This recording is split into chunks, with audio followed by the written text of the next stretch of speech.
Hello, everyone, and welcome back. This is session 3, and this has to be the one that has to be the most interesting so far because this session is Jesus.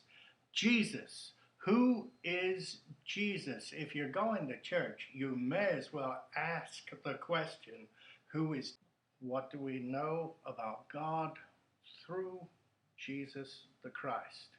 Here are some things to consider. I don't know if somewhere around your house, on a shelf, around somebody's neck, you have a cross. A cross. I have a cross here. Imagine if you took all of the crosses from all of the houses around people's necks, everywhere you'd find crosses, up on the top of steeples, if you found all of the crosses, an incredible load of symbols of Jesus the Christ. So that's one way of knowing that it's a good question to ask, who is Jesus? Another way, what is the year this year?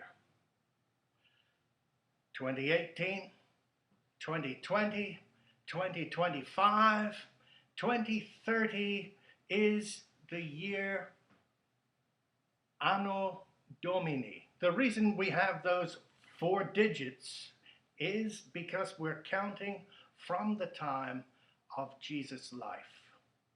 Anno Domini, the year of the Lord. The reason we count the years we do is because of the life of Jesus of Nazareth.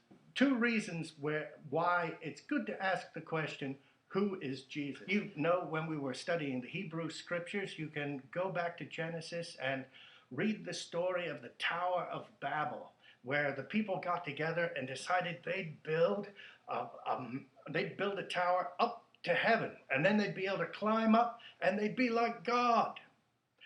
The history of humanity is replete with stories of humans trying to climb up to heaven to be like God. And in the story of Jesus of Nazareth, born of Mary, we have the story of God coming from heaven to be like us, to live our lives, to know our pain and our joy, to know our frustration and to know our delight when things go well.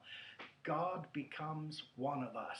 Was Jesus a human person who was adopted by God? Is that the way it worked? That Jesus was just a normal person who just got so perfect that God said, wow, you'll be my son? Or is it that God was God and became a human and was a human, and then when that was accomplished, became God again?